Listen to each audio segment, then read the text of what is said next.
Limitar la subida del alquiler puede aumentar los precios y reducir la oferta. Esto es lo que ha indicado el gobernador del Banco de España, Pablo Hernández de Cos. Una situación que podría mejorar la accesibilidad al alquiler de los colectivos más vulnerables, pero que a la larga puede también suponer un encarecimiento de los mismos, dada la reducción de la oferta. Ramón Pérez es el presidente de la AEMPID. Con él vamos a hablar de este asunto, a ver si nos aclara esta situación. ¿Qué tal? Muy buenos días, señor Pérez. Hola, buenos días. Bueno, ¿por qué limitar los precios puede repercutir en que esos alquileres acaben siendo más altos a largo plazo?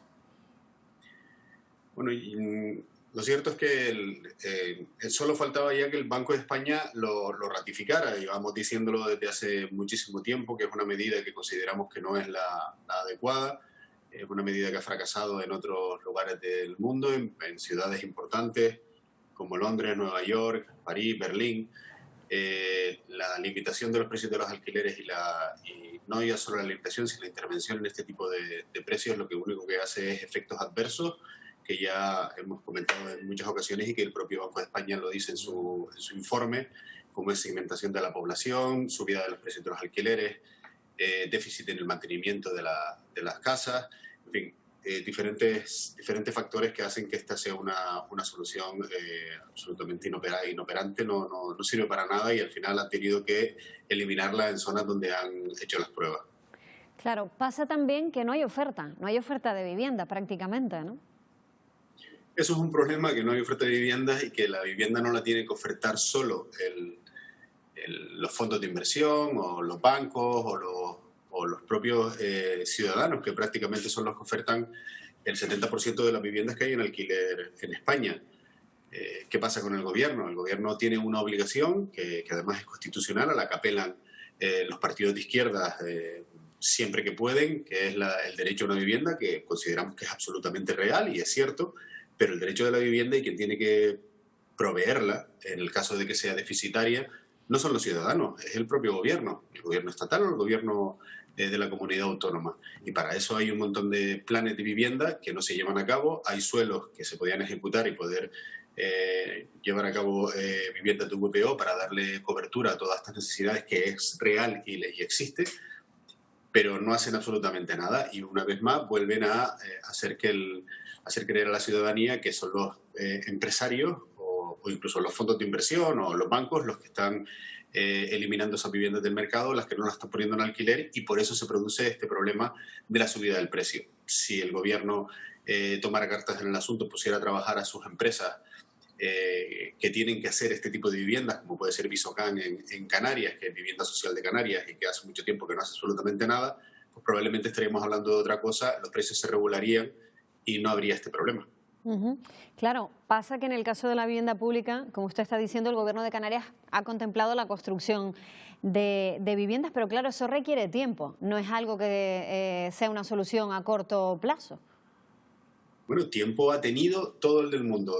Nosotros tardamos lo mismo en ejecutar una promoción de vivienda de promoción libre que el Gobierno de Canarias en ejecutar la suya. De hecho, los promotores y constructores nos hemos ofrecido en infinidad de ocasiones para que el gobierno pueda ejecutar esas viviendas a través nuestro, que somos profesionales del sector, que sabemos lo que hacemos y que estamos completamente dispuestos a llegar a acuerdos en los que probablemente, y para que no parezca siempre que el promotor solo está buscando enriquecerse, sino que es capaz de poder hacer ese tipo de promociones, hemos dado la oportunidad de poder contratar con nosotros para poder ejecutarlas y poder ponerlas en el mercado. Y no tenemos por qué tardar demasiado. Claro, si empezamos hoy, las tendremos el año que viene. Si empezamos el año que viene, será el siguiente. Pero no depende de nosotros, depende del gobierno. Por tanto, es una cuestión que tienen que poner ellos el punto de inicio de estas políticas para que nosotros podamos ayudarles y hacerlas sin ningún tipo de problema. A nosotros nos viene fantástico porque además ponemos mucha gente en el mercado laboral, tenemos que contratar gente para que pueda ejecutar esa vivienda y conseguimos un montón de beneficios para todos, que es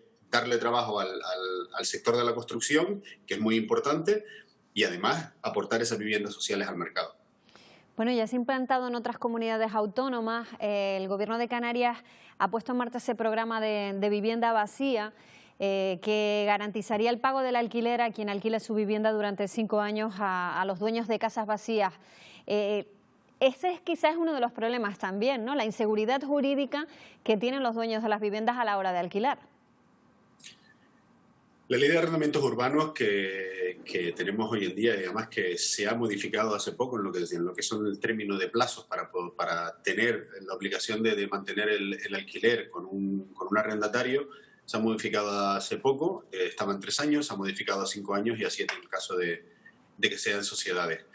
Eso hace que la ley no proteja en absoluto al propietario de una vivienda, que no tiene por qué ser el malo de la película ni el malo de estas dos partes, ¿no? Que son arrendador y arrendatario. El arrendador lo que quiere es poner en el mercado una vivienda, que se la paguen y Santa Pascua, no quiere nada más, no quiere problemas. Si hay problemas o si hay algo que necesite el arrendatario, solucionarlo. Pero ¿qué ocurre? Que hay un montón de situaciones en las que se pueden preguntar en los juzgados y se podría evidentemente decir que una de las cosas que más hay en los juzgados hoy en día son procedimientos de desahucio, porque es que se tiene que ir a esa solución para poder echar a ciudadanos que directamente se niegan a pagar el alquiler y que generan una merma en los ingresos, no ya de bancos ni de fondos, porque eso es muy fácil decirlo, que todas las viviendas son de bancos y de fondos, no, del ciudadano que está alquilando su vivienda para poder vivir y para tener unos ingresos para asumir sus gastos, porque eso existe mucho y, insisto, es prácticamente el mayor porcentaje de tenedores y de propietarios de viviendas en alquiler. La ley de arrendamientos urbanos no nos protege y, de hecho, que se haya aumentado el plazo de alquiler de forma obligatoria de 3 a 5 años ha hecho que haya menos viviendas en el mercado y que las que hay, pues evidentemente, a menor oferta, más caras. El mercado es inteligente, se regula solo.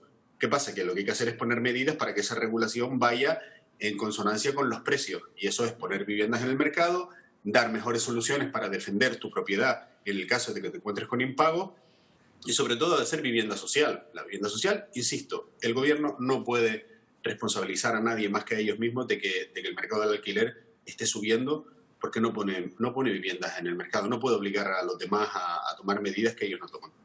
En ciudades como París, por ejemplo, se dividió la ciudad en zonas geográficas, se asignaron límites de precio en función, por ejemplo, del poder adquisitivo más o menos que se calculaba que había en esa zona. Este, por ejemplo, es un sistema que pueda funcionar, puede caer en riesgo de ilegalidad. ¿Usted qué opina? Yo lo que creo es que al final todas estas regulaciones dependen de personas que seguramente lo harán con la mejor de las intenciones y tendrán muchísimos estudios, testigos de mercado para poder poner los precios y demás, y es que al final esto se hace, que espero realmente que no, que se tomen otras medidas. Pero Las Palmas de Gran Canaria, por poner un ejemplo, Santa Cruz de Tenerife o una capital de provincia, no es París, ni es Londres, ni es Roma, ni es nada, ni Madrid. Es decir, aquí tenemos gente viviendo, por ejemplo, en la zona de Buenarteme, que es una de las zonas de mayor proyección promotora de la capital, en la que viven personas con un alto poder adquisitivo porque están muy pegados a las canteras y personas con menor poder adquisitivo que están en las zonas de las calles traseras. Entonces, ¿quién va a poner el precio de la vivienda? ¿Cómo se va a regular eso? ¿Por calles? ¿Por sectores? ¿Por distritos? Es que es prácticamente imposible. Es que yo creo que se va a generar una desigualdad tan grande que, insisto, esa desigualdad, porque habrán zonas en las que pongan un precio mínimo y hay gente que pague menos. Claro, no entonces, sería viable en Canarias esta alternativa. No, yo creo que no es viable en Canarias, pero que se ha demostrado, si no es viable en grandes ciudades, aquí todavía menos, donde la ciudadanía reside en zonas. Yo sé que hay gente que vive en la primera línea de las canteras con una casa que ha tenido toda la vida y que a lo mejor la ponen en alquiler ahora, pero no es lo mismo que en la calle Portugal, por ejemplo. Es que son detalles que hay que tener en cuenta, y seguramente en Santa Cruz de Tenerife la gente tendrá esta misma opinión, que hay zonas que están en la avenida Naga y otras que a lo mejor están en otras calles que son adyacentes pero que valen la mitad, o incluso por la propia estructura de la casa o el mantenimiento de la casa o el estado de la vivienda. Claro. Pues Ramón Pérez, muchísimas gracias por estas aclaraciones. Muy buenos días. Nada, buenos días, muchas gracias a ustedes.